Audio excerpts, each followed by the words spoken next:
This is Racelets INDYCAR podcast. Here are your hosts, Fred and Syd. What is up, everyone? Fred and Sydney here with Racelets INDYCAR podcast, bringing you our latest episode here on this Friday as we get ready for the Bommarito Automotive Group 500, one of the most exciting races, a night race of the season. A night race is coming Sunday, 260 laps on an oval, which is just going to be insane. Freaking insane. Thank you, everybody, for joining us here again on today's show. We've got a lot to talk about today. Yeah. But first, if you want to follow us, like, subscribe, message us, DM, anything. All of our social media contacts, are right here at the bottom of the screen. We had a really cool feature that we did try to get with some of the fans over the last week, and we ran a contest. We will do a giveaway later at the end of the show to see our winner. Who will be the lucky winner. We had a prize pack of 3 Aero McLaren signed photo cards. So we got a Christian Lundgaard, a Nolan Siegel, and a Pato signed card will be coming somebody's way. Yes. Sydney, also, you have your Java House. How does that work for everybody who wants to order? Use my code SydneyBoehm10. Go to javahouse.com and save 10% off. And you're drinking one right now. What is this? One. This is what Rossi calls swamp water. It's the blue Arctic Freeze with the energy drink. It's actually pretty good. It is. Let me have a sip of that real quick. It kind of... I like them both combined. Yeah, because the Arctic Freeze, the blue, that's like Gatorade. Kind of has like that blue raspberry, kind of like an icy, kind of a taste. And then, what's that one called? The Charge energy drink kind of tastes like a watered down Red Bull. It'd be really good if you put it like in some soda water. Oh yeah, that would be really good to make like a Red Bull. Oh, no, that's really tasty. It is really good. Get your hydration and your energy, so we have enough focus to go through and give you this awesome show here tonight. Again, we're going to start things off a little bit differently tonight, as we have our other shows where we typically lead with the last IndyCar race, but we're going to change it up and talk about IndyNXT, because IndyNXT was back on the streets of Detroit. They haven't raced in a few weeks because they don't do the 500, obviously. Sydney, take away how the Detroit Grand Prix went for the IndyNXT drivers. It was crazy, and it just foreshadowed how the IndyCar race was going to go, because starting like green flag turn 1, there's like 10 cars involved right away. So your pole sitter was DeTulio, his 5th in a row straight pole. Crazy. Which is crazy because he's not even in the top 5 of the current standings, in which we'll get to in just a little bit. But Sid, your focus, you had chosen Max Taylor as your pick in this race, and he was starting on the front row. He finished second in qualifying by just a couple of hundredths of a second. Well, how did his day start? Well, he was involved in that lap 1. See, I wasn't even out of bed yet. It was early race. He was involved in that incident, and so he got put to 22nd. He also had a penalty. I think which was a drive-through, because he jumped the restart. And then my gosh! He works his way all the way up to 8th, and then just a few laps left. I think it was I think it was when it got to a timed race. I think there was like 8 minutes left, and he crashed. Yeah, he was making his way through the field, had made it back into the top 10, and then I think he was battling for 7th at the time, and he really just put himself right into that turn 1 wall, which we see a lot of drivers do. Yeah, and that wasn't his first crash of the weekend. No, he crashed in morning practice before qualifying. Yeah, it was a rough week, to say the least, for Max. In his words, he was going too fast.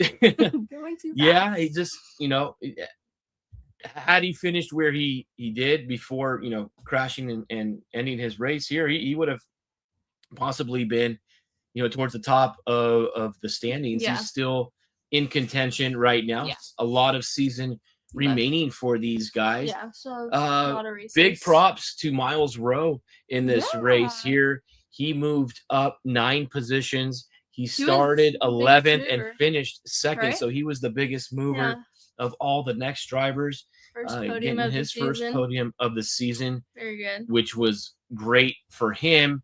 But like you mentioned, Sydney, there was another crash later in this race, which led to another green flag restart, and it was Enzo Fittipaldi who took the lead. Yeah. And went on to lead the remaining 14 laps of this 42-lap race to pick up his second win of the season now. And now let's pull up here the top 10 in finishing for Detroit. So Timothy Kuharczyk finishes third. Max Garcia, Seb Murray, Nikita Johnson, Stoddy, Bryce Aaron, J.M. Correa, so lots of and Kaminsky, all up there. A lot of names that we haven't seen. In the top. Yeah. Yes. Especially in the top 5. Or in the top 5. Yeah, because 3 guys Alessandro De Tullio, he finishes low. Lockie finishes low. Who had a promising weekend, who podiumed there last year as well. Had a rough afternoon. Max Taylor. So you had 3 of your bigger guys, even guys like Jordan Missig, finishing a little lower than his average. He finished in 15th. His average throughout the season had been about 9 or 10. So we saw a couple names that we haven't seen here this week. Yeah. And cool. Now these guys are also making the trip to St. Louis for the Worldwide Worldwide Technology Raceway IndyNXT race. Yep. Is that Saturday or Sunday? Sunday. That's going to be Sunday. Yep. So they're going to race before the big boys at night. That's going to be exciting. Have they had any oval races so far this season? First oval of the season. So this is the first IndyNXT oval race of the season. I am excited to see that here. Too. I think that's going to be awesome. So you talked about the standings, a little bit of a shakeup with Enzo Fittipaldi winning this last weekend. He now sits number 1 in the standings. Sid, how does the rest of the top 5 go? Then you have Nikita Johnson, who's only 3 points out.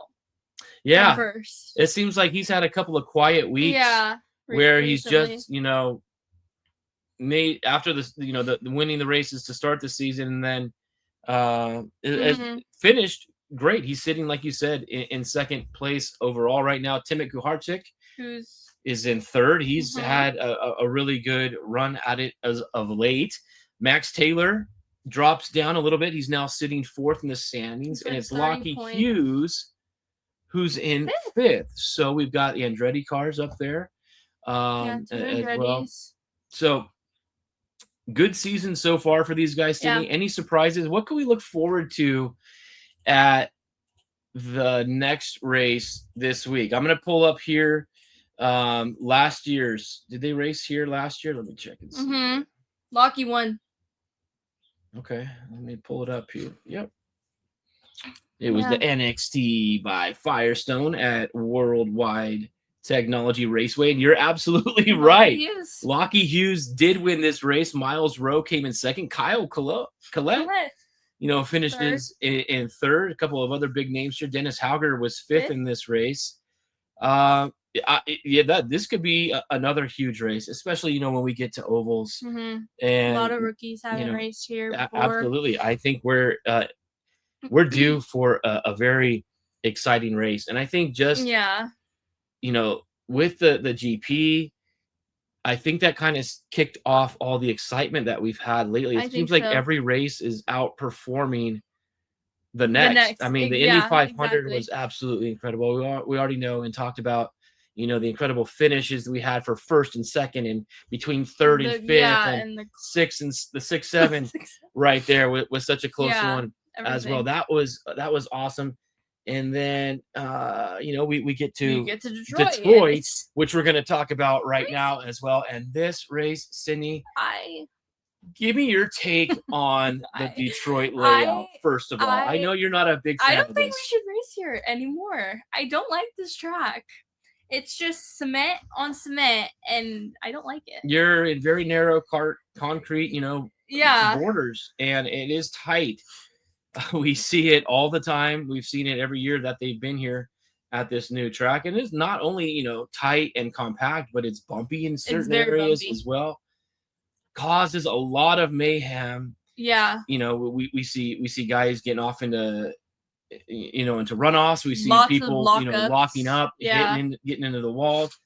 It also makes for really good racing if you are okay with bumping and being a little bit of physical on track, because really you're so tight in this one that a lot of that I don't think is really deserving of a penalty. And we saw a couple of cases where there were some penalties thrown out for a couple of guys, and there was also some instances where it's just two guys, it's just racing, trying to do the best you can, trying to get if you break too early or too late, if you can get and make a pass or a turn. But I thought this race was great. A lot of excitement as far as the winner and everything like that goes. It goes back to qualifying, Sid, and take us back to qualifying. We went again with it being a street course, the Fast Six. Give us a breakdown of who was in the top six and how the qualifying went. Hold on, let me pull that up. So, of course, you have Alex Palou in top six. But he started fourth, right? He started third. No, they went third. Okay. Kyle was up there. Who else was? I'm trying to think. David Malukas. David was up there. Who went first? Scott McLaughlin was fast. He was up there as well. Who went first? I don't know. Let's pull it up here. Let's just pull it up before we start talking out of our aces. But I think I've changed my idea of where you want to go. Okay, so leading. Okay, this is how the top six transpired. So Scott McLaughlin was the fastest of the six, so he chose to go first. Will Power, who I thought, and as we agreed, Andretti, this could be a really good weekend for the Andretti cars, and it was a really good weekend still. Power went second. Kyle Kirkwood third. Alex Palou did go fourth, like I mentioned. You did? Yes. Oh, okay. And then it was Christian Lundgaard and Scott Dixon. Those were the guys rounding out the Fast Six. And then when we did get to the Fast Six, there was no movement.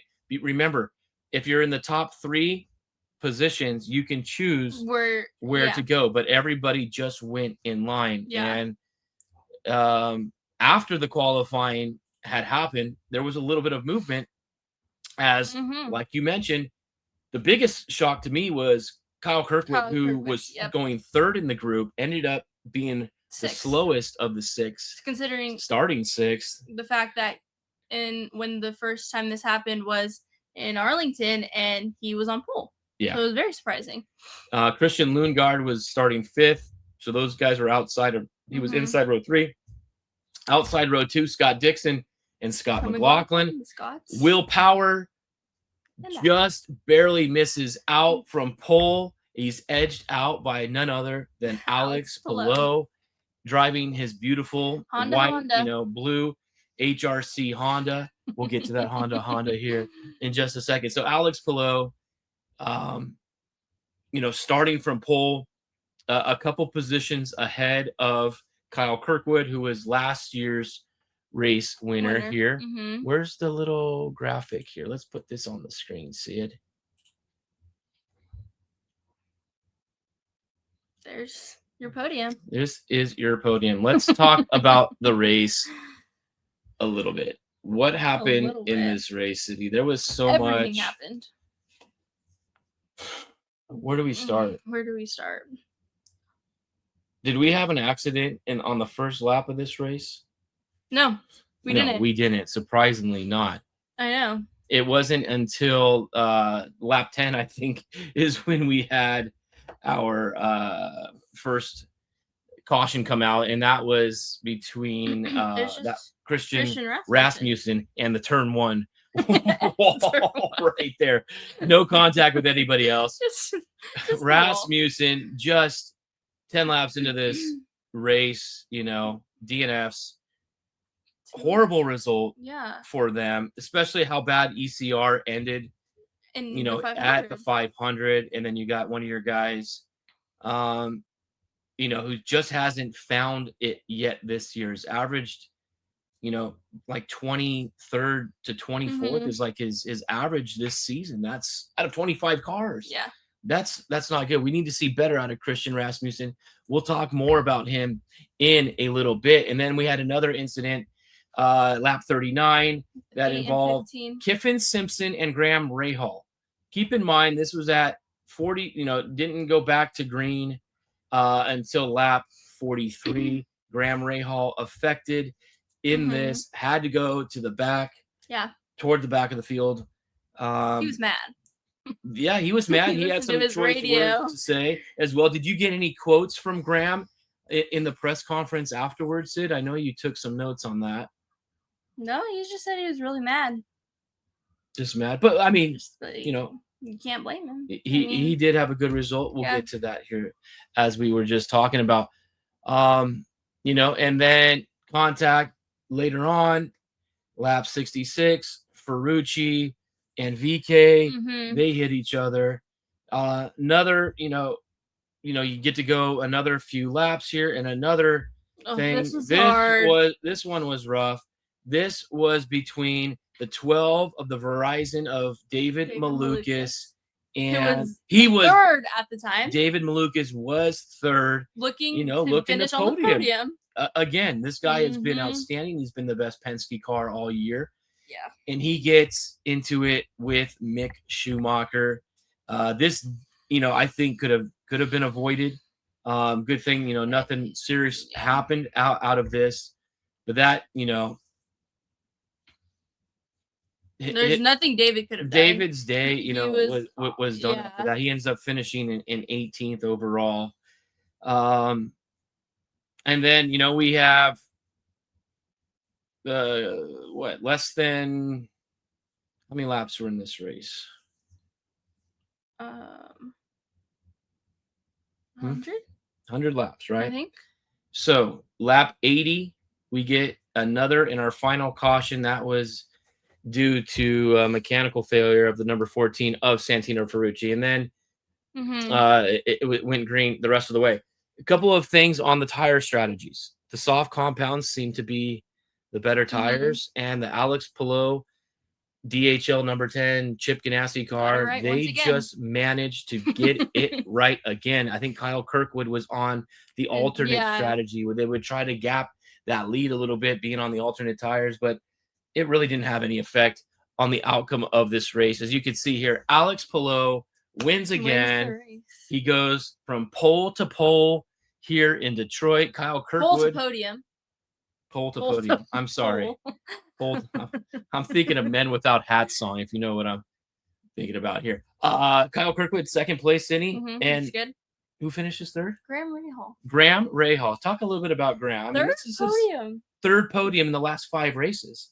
And what was so special for him was that it's his daughter's first race, seeing him finish on the podium, which was just so sweet to hear. That was awesome to hear as well. Pato O'Ward, who I said needed to kind of have a statement here, just doing his thing. He coasts again here to a 4th position ahead of teammate Christian Lundgaard. Felix Rosenqvist, who was all over the map in this race. We know, was there an Indy 500 hangover that he was going to have coming into this, because the average, finish position from the Indy 500 winner to this race was not very good. No. But Fro ends up coming in 6th after everything. Louis Foster, another great car for RLL all weekend. He is in 7th. And then, 8th place, Marcus Ericsson, that other Andretti car that we talked about. Kiffin Simpson, who was in the incident with Graham earlier. He still finishes in the top 10 at number 9. And the biggest mover of the day with a banged up foot was Joseph Newgarden. I mean, he was talking about in an interview that if he wasn't healthy and Team Penske thought that they were in a position, to go out and win this race, to use the backup driver, Felipe Nasser. Yeah. And Joseph, Well, there was what happened in the beginning of this race. Something happened to him, and then the guys on the broadcast were like, he was dropping a few spots. Yeah. Like, this foot injury might be affecting him. Like, you think he's just gonna get out of the car and call it a day, but no. Will Buxton made it. He thought for sure that Joseph was going to be throwing in the white towel on this, but he battled his way back in this one, and he gets the biggest mover of the race because he had started in 21st and he finishes 10th, so he moves up 11 spots in this. Cindy, I mean, what can you say? There was an incident in this, and I thought maybe there was a possibility, and I think some of the fans were expecting something too. Scott McLaughlin and Will Power both battling in the top 5. They're both battling for a podium position, and they make contact, both ending each other's day. Yeah. Former teammates, both really aggressive, eager, frustrated drivers. I thought, tensions might boil over. It seemed like everything was like they were good, yeah. Afterward, with Scotty Mac, cooler heads prevailed, obviously. Mm-hmm. But that was one of the things I was looking at. There was some, wheel-to-wheel bumping all race long. That's what made the excitement factor so high, is because we had those tight moments. But then, somebody may get called for, avoidable contact. And there were a couple of cases of that happening. There were quite a few, actually. The 8 had one, the 14 had one, and then the 20 of Alexander Rossi had one. Oh, man. What about Rossi? He was also, Didn't driving. He have another fire? He did, leaving the pit. Yeah. He had a fire what is going on? with the car there. He ends up in 17th. He finished the race. Yeah. The biggest, rookie who finished was Dennis Hauger in 13th. So the rookie championship. He is still doing his thing with the rookies. Kyle Collette, not bad, just a couple spots below in 16th. But yeah, another big thing. Can you talk a little bit about another injury for an IndyCar driver? Yeah. Well, you brought up a good point earlier. So we already know about, Alexander Rossi, his foot, injuring his foot, and Joseph Newgarden injuring his foot. Mick Schumacher has a hand injury. And he's waiting for the season to be over. So when you spoke to him at Long Beach, he said he's going to have surgery at the end of the season. So he's dealing with an injury and another injury for a driver, Sydney, who got hurt this time. What happened with him? I don't know what happened, because he got hand surgery after Detroit. But did he hit anything? Yes, he did. It was in the same spot Foster had his crash last year. Oh, in that runoff area. Yeah, you're right. So I'm assuming that's what it was. Sydney, you brought up Honda. Here's a little picture I made here. I thought, we're in Detroit. Detroit's known for Little Caesars. Alex Palou with a quote of the Honda car, because he was racing the Honda HRC car. And I was like, you know what? That goes together. I could do like Little Caesars pizza, make it into Alex Palou, Honda. So I made that cool little thing. That was pretty funny. You wanted to get to something else before I interrupted you on the injury front. Oh, yes. I want to talk about the push to pass. Please. Because this race, drivers only had 150 seconds. Mm-hmm. It seemed like everyone used it so much at the beginning of the race. Yeah. Like, they were already 30 seconds in on lap 5. There were guys who burnt through push to pass really early, Sydney. And you also brought up another question. If there's anybody out there who may know, the proper answer for this. So on average, most road and street courses, you get 200 push to pass, right? Seconds, yeah. And it was here at Detroit where the drivers had how many? 150 seconds. Why? Is it because there's so many straights at this track? Why? I don't understand. I don't know. I don't know either. If somebody could explain that with IndyCar officiating or anybody out there on social media that's listening to us, and I'll post it on socials as well. What constitutes the difference in push to pass time from 200 down to 150? Please let us know about that. Sydney, you got some great notes from the press conference after this race. Anything you wanted to share with us about that? Well, we can talk about the new caution rule that no matter what happens, like if a car spins or stalls or something, it goes full course, which sucks for some drivers. And Kyle was saying that you don't want to be racing thinking in your head it could go caution at any time. No. You want to race and you want to, Yeah, that was really kind of a game changer is, every caution went full course yellow. And it's like someone like spun. It was more, but was able to get back. It was more than a lap. It was yellow too. Which also made it hard for pit stops. Yeah. Which Kyle was affected by. Yes. Yeah, we did see that again. I mean, it goes week to week here, like IndyCar. The rules are changing after every race. It's insane. Officiating. I don't know, what is going on with everything. Like we wanted them to do something after Rossi's incident in Indy GP, and they did, but now they've like overdone it, I feel like. Yeah. So. Well, you know what? They got the push to pass thing hopefully corrected. Yeah. As far as when to use it and who can use it. And then we got word that veteran technical director Kevin the Rocket Blanche retires from IndyCar and IndyCar officiating. So I haven't read into that at all to see, you know, if it was just his time to go or if there was something a little bit deeper into his retirement. We've seen him at the track, all the time. Really good dude. But it's kind of,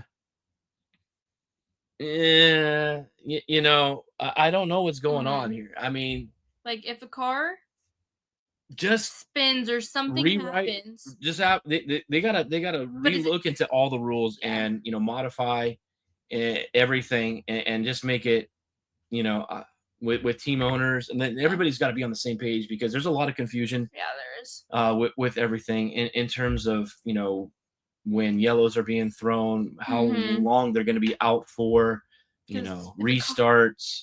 Yeah. All kinds of stuff. The car is able to get back after spinning, and it should stay green if it's safely get back safely. But you know what? Then they leave. See, it goes back to like leaving it green when there was debris on the track. Yeah. At the GP. It's like you just get it right. I think that's all that the fans want. That's all that the drivers want because it's affecting them. Yeah. Frustrated and confused as well. You're definitely right, Cindy. Awesome points with that, with the officiating. Hold on, I'm going to pull up something here real quick. We had some really cool news. We just talked about, Christian Rasmussen. Rough couple. Races. Couple races to say the least. But what news has come out of Team ECR? Is continuing racing for them. He just signed a multi-year contract extension. That's great. So he'll be racing through 2027, or will he be going beyond 2027, Sid? I would assume beyond 2027. Okay. It says multi-year. I don't know if it got out, or if how long, but they didn't. I don't think they really said a specific time frame beyond the 2027 season. All it really said was 2027 and beyond. Yeah, so exactly. Good for Christian. He's become a fan favorite. He's exciting to get on track. It's exciting to watch. And we're going to be talking about this race coming up in which this guy, I think, really made his mark. And that is going to be here. Let me pull this up. Oh, but before we do, quickly. Talk about our standings after. Before we get into the next segment here, I glossed right over the current standings. Alex Palou wins. He increases his lead. Finish off the standings there, Sydney. Kyle Kirkwood's back to second, so he passes David. But David's still right there in third. Yeah, David is there in third. Christian Lundgaard and Pato O'Ward, both, guys for Arrow in fourth and fifth. They're having, great years. Yeah. Pato, 6 top fives in the first 8 races of the season. So awesome on Pato. And then you got Felix Rosenquist up there in 6th place. He's having a fantastic season. Really good weekend in Detroit. Scotty Mack, even, with everything that's happening, he's still holding on to 7th. Joseph Newgarden in 8th. 3 Penske's. Putting his name back into the top 10. Graham Rahal, like you mentioned, he's got 3 third-place finishes this year. It's been a really good season for Graham. And he's never had a podium in Detroit, so that was good for him. It was great for him. Yeah. He's like, what better place to get a podium, especially with his family, being from Ohio, than in Detroit. So shove it right to the faces of all the Michigonians, the rival between Ohio State and Michigan. And then rounding out the top 10, Sydney, who do we have there? Marcus Armstrong. Okay. So you have both Meyer Shanks up there. I know. Really good. 2 Arrows, 2 Meyer Shanks. 3 Penske's. Crazy. All 3 Penske's still doing really well. Only 1 Andretti. Only 1 Ganassi. So, we'll see what's happening. But let's go back and let's talk about what's coming up this weekend in one of the most exciting races of the season. The Bommarito 500. Sydney, look at that. What is beautiful? Look at this newspaper article you published right here. The Bommarito 500. This is highlights from last year's race. Sydney, take us back to what happened here last year. Well, Will Power started on pole, and it was a nice night race. So you have, of course, your explosions right before it goes green, right? Yeah, like this. Yeah, that's so cool. And then seeing the driver reaction in the car after, it's incredible. I love that. Hearing them, what they have to say. That's awesome. So, you say Will Power, starts on pole. Good for him. How did it end up for Will? Not good. Not good. He crashed in turn 4. There's a lot of incidents in turn 4 this race. Yeah, this was a crazy race. I remember this night. This was on Father's Day night, I think, last year. It was on Father's Day night because I took Emma, your mother, and I were taking my daughter to the airport. We were down in San Diego Airport taking my daughter, and I was having to watch this race on my phone. And then as I'm driving home, obviously I've got it on, the center console there, and keeping up to this race. This was crazy. It was crazy. A very scary situation in this one, as well as Joseph Newgarden, who was just on a burner. He looked like he was going to take this race by storm. Gets caught up in an incident with Louis Foster. Here's what happened to this. If you just taking it back to show you again what happened last year with Joseph Newgarden.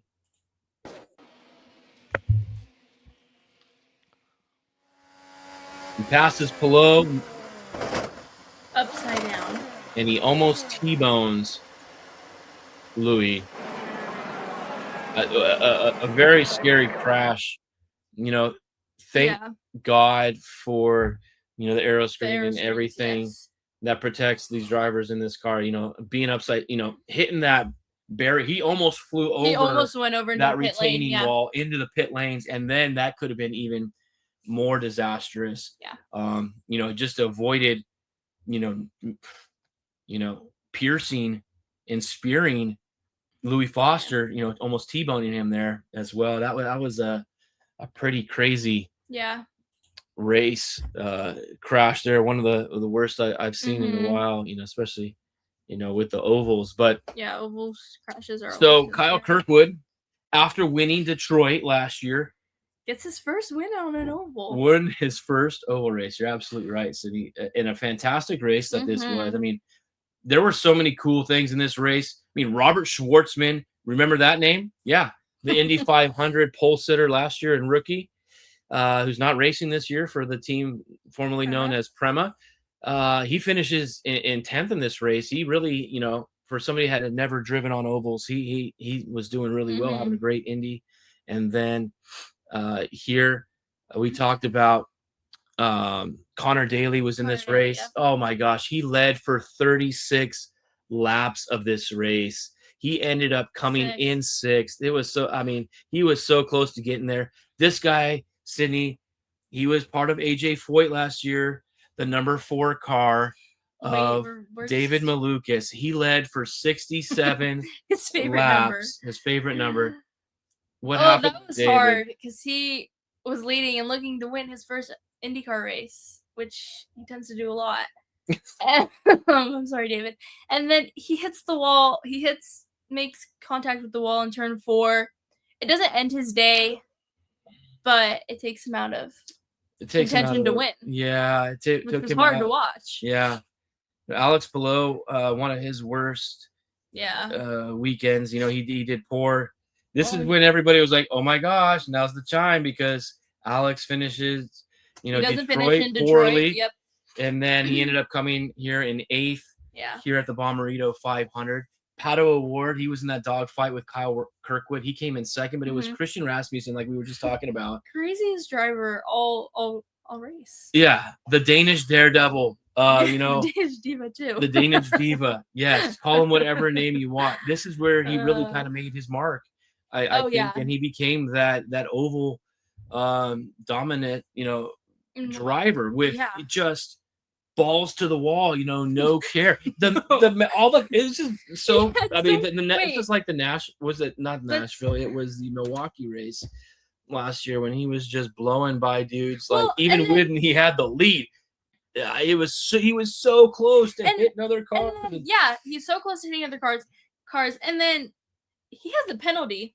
And he has to restart the back of the field. And he still finishes in 3rd. He had probably one of the I know he did win in Milwaukee, picking up his first career win, but I think this is the statement race for Christian Rasmussen in his career. And that's, part of the reason why that, ECR has extended him with the family there. So awesome on that. You also got to think about guys like Santino Ferrucci, all the other guys who are good on ovals. Sydney, I don't know, what do we have to look forward to this weekend? I mean, qualifying obviously is important. A 260 lap race on an oval, you can still come from the back or middle of the field and make a race. Sydney, give me your take on this. What I like about the times of when practice and qualifying is, especially final practice, it's right when perfect timing with when the race starts. So they get ready and they can practice their race. Yeah. So I like that. I like that it's that final practice will be as close to race simulation as possible. Yeah, so they're going to try to get that in. This is an 8:00 start in Illinois, St. Louis, wherever you want to call it, Madison, Illinois, St. Louis, Missouri. It's right all day. They're at the Gateway Arch. Yeah. So that's an 8 p.m. start, 6 p.m. for us here on the West Coast, which is going to be lovely. I love night races. We need night more race. Maybe Phoenix next year. They'll consider under the lights as well. Do you have any favorites or any predictions going into this race, Sydney? I mean, with ovals, anything can happen, but I think there's a good handful of guys. I think you always have to put your money on guys like Pato Award, David Malukas. Yeah, David, that's what I was going to say. And I feel like, maybe an Andretti. Yeah. Yeah. And then Christian Rasmussen. Yeah. I am curious to see how Alex performs. Because we know in Phoenix he did not do good. Well, that wasn't his fault. Yes, I know. He crashed. But Phoenix is closer to Gateway than the 500 is. So yeah, not not the best of his but tracks in his career. Yeah. But so for a guy like Pato O'Ward, let's just say he's, fourth in the standings. He's got 6 top 5s. Or fifth in the standings, whatever. Fourth. 6 top 5s. Wait, fifth.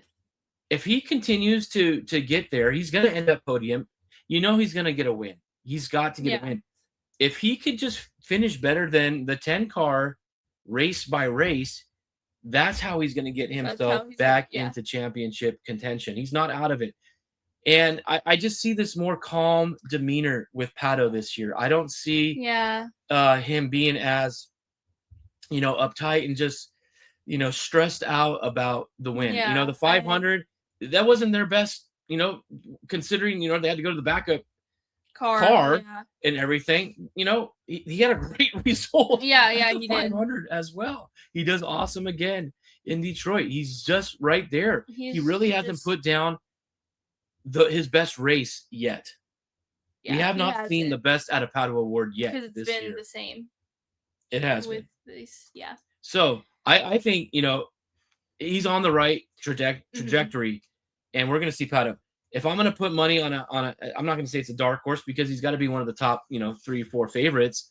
I'm going to say Pato for this race to win. You're normally the one who takes Pato as your guy, or Alex, or Kyle, or David. Those are your top. I know. I really want David. I'm gonna go. I'm wearing my Kyle Kirkwood shirt tonight though, but I'm gonna take Pato to win this thing. Okay, I like that. I feel like I do this every race. David Malukas, right? I want to see David. He's so good on ovals, and yeah, I want to see David too. If it can go his way and he can keep it under control, I think he can win. The other thing with David, I want to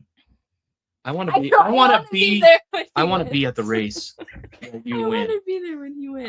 David, we want to be at the race that you win. So later, if we can do it later in the season, if you're okay with that, let's wait till Laguna or possibly Portland. Who knows what happened? Maybe we'll be. Or if you really want to win, just let us know and we'll. Just let us know, David.